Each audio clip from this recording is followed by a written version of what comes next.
What's going on, y'all? Attorney Tom here, back with Spamuary, where I'm attempting to make a video every single day for the month of January. In today's video, I'm going to be reacting to Learning from Investigations, Dangerous Blasting Incident at Albury Quarry. This is apparently a USCSB-esque video from Australia, and somebody asked me to react to it on the subreddit, and I'm kind of out of ideas, so please, if you have something that you want me to react to, post in the subreddit. And actually, before we get started, this is a great time for me to address some controversy. The most polarizing incident thus far of Spamuary was when I made that comedian video, and the narrator was Australian, and he said the word fortnight, which means 2 weeks, and I knew it meant 2 weeks, but I made a comment how I've never heard fortnight used in the vernacular, and I got crushed. Everybody watching from not America said they used fortnight all the time. I had no idea. Clearly, I am uncultured. And that's it. I wanted to clear that up. If this video says the word fortnight in it, I'm gonna give myself a knowledge hammer. Attorney Tom. A mine operator made a request to Hamilton's blasting services to conduct blasting at the Albury Quarry.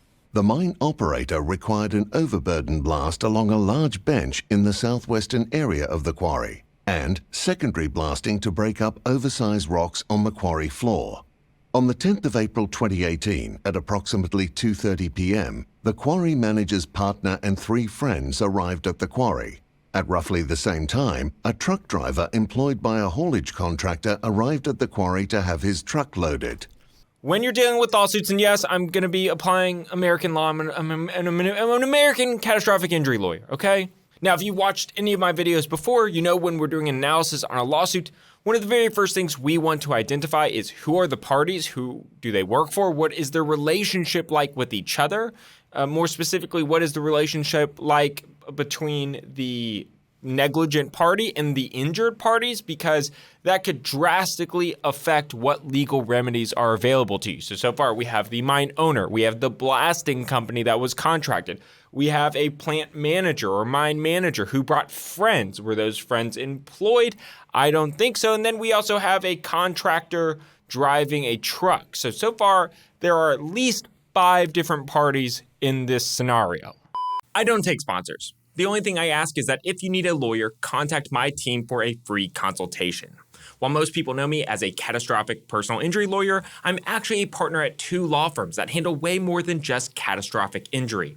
If you were the victim of securities fraud, received a notification that your info was included in a data breach, developed cancer as a result of a bad drug or toxic exposure, and many other situations, we may be able to help. It's important you talk to a lawyer right away to understand your options. If your case is not the best fit with us, we can help you find a great lawyer by using our national network of attorneys. Please click the link down below for a free consultation. The driver said he was interested in watching the blast. In addition, another 4 quarry workers arrived at the firing location to watch the blast. None of these workers were involved in the blasting activity. All of these individuals were permitted to remain at the firing location. Okay, so now we have additional employees and we have the contractor who just wanted to watch. Now, look, let's be real. Watching does seem pretty cool. I remember one time as a kid, they were doing a demo of a huge skyscraper in Houston, and we drove downtown to go watch it, and they blew it up and it crumbled. But you know what? We were miles away. We weren't just right there. So, of course, that's creating unnecessary liability. After the pre-blast briefing and prior to the blasts, 3 of the workers and the visiting truck driver moved 45 meters forward of the firing location. The group was now gathered about 275 meters from the blast area. The shot firer, quarry manager, and a worker were about 320 meters from the blast area. Prior to the main blast taking place, 15 smaller toe shots were conducted to break up oversized rocks on the quarry floor.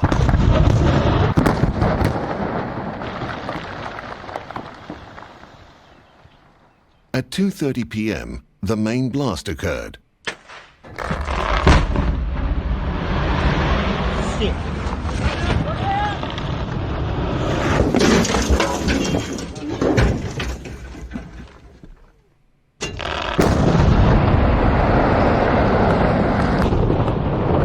multiple rocks were launched into the air by the blast. 3 light vehicles and 2 excavators were struck by fly rock. A large piece of rock struck the shot firer's utility, knocked the vehicle's raised bonnet off its mounts, and smashed the windscreen. Wow. Holy cow. And we're going to let him finish, but I just wanted to say these people were just 275 meters away, and they weren't behind any sort of blast screen. Like, I mean, if you go watch a Mr. Beast video, they have explosions, but when they're close to explosions, they are in protective casing. I want to watch this one more time. Like and subscribe!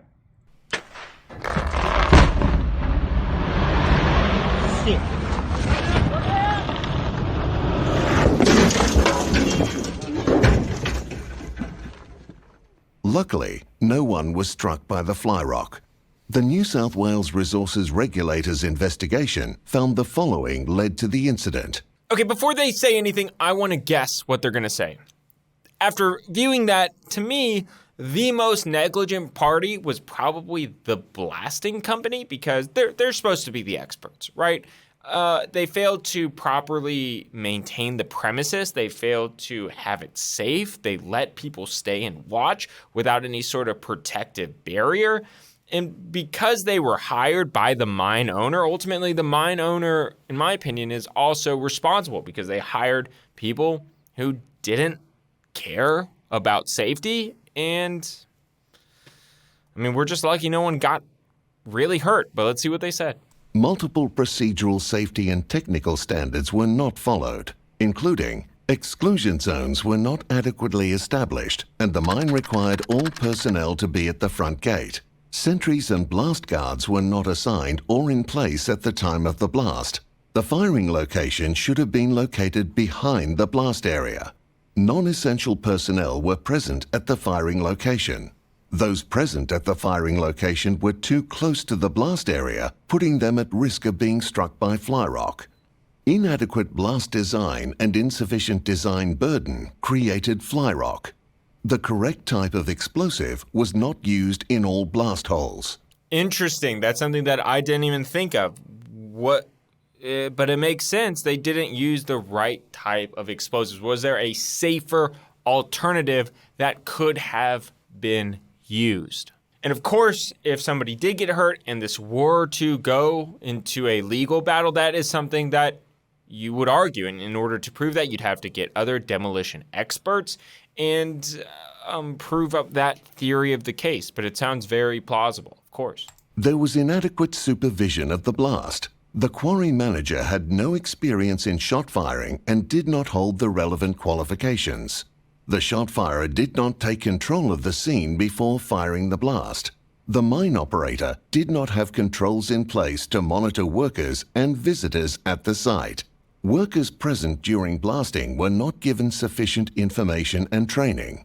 Mine operators and shot firers must ensure equipment and information is available to identify appropriate firing locations and accurately determine exclusion zones. Ensure appropriate firing locations and exclusion zones are established, communicated to workers, and followed. Ensure that blasting operations are supervised by a suitably qualified and experienced person. And ensure workers are adequately trained in blasting procedures. Okay, now that their assessment is over, let's give our percentages of fault. And I want y'all to post what you think below in the comments. To me, I would go as far to say 55% of the liability is on the demolition experts. After all, they are experts. They were supposed to control the scene. They failed to use a proper explosive. And even if they didn't, I mean, don't let people in the danger zone. I mean, that is the most basic concept. If you're going to use a more dangerous explosive, just get people way the heck away. And I would say 45% would be the mine operator because they allowed people to linger. The manager brought friends. There's clearly a lack of training. And sometimes the training is as simple as, hey, if we're doing explosives today, just get the hell away. Thank goodness nobody was hurt, and they didn't say Fortnite. Okay, let me know your percentage of fault down below. Bye.